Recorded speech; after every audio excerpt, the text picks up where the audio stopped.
Soybean, আজ ডিসেম্বরের last ডেতে এসে তুমি বলছো বেব এই ইয়ার সিরিয়াস হব। আরে ভাই, একটা ক্যালেন্ডার বদলাচ্ছে, তুমি না। এই ডিসেম্বরেই তুমি বলেছিলে অলওয়েজ স্টে, আমি স্টে করলাম, আর তুমি হাজারো ব্যস্ততা দেখালে।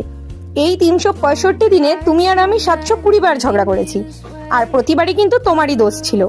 তুমি বলো তুমি কম এক্সপ্রেসিং, ভালোবাসা দেখাতে পারো না, বলে বোঝাতে পারো না, কিন্তু যখন বন্ধুদের সাথে আড্ডা মারো, গল্প করো, গ্রুপ চ্যাটে কথা বলো, তখন সবচেয়ে বেশি কিন্তু তুমি বকবকটা করো। মাঝে মাঝে আমার নিজেকে খুব লাকি মনে হয়। বন্ধুদের কাছে যখন শুনি তাদের বয়ফ্রেন্ডরা সরি বলে না ইগোর জন্য, তাদের ইগো আড়ে আসে, আমি তখন মনে মনে হাসি।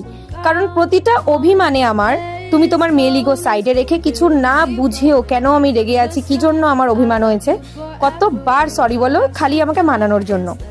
আমার মুড সুইং এর প্যারা সামলাতে সামলাতে তো তুমি নাজেহাল, তাও কখনো বিরক্তির লেশও দেখিনি তোমার ফেসে। খালি রাগটা একটু কমিও, এইটুকুই বলবো, তুমি রাগলে আমার অনেক ভয় লাগে। তবু ডিসেম্বরের লাস্ট ডেতে তোমার পাশে দাঁড়িয়ে বুঝি সব ইমপারফেক্ট লাভই ফেক হয় না। ইয়ার শেষ হচ্ছে, আর্গুমেন্ট গুলো থাক, কমপ্লেন গুলো থাক, জাস্ট তুমি থেকো। নেক্সট ইয়ার সিরিয়াস হোক বা না হোক, টুডে তোমার হাতটা ছাড়ছি না।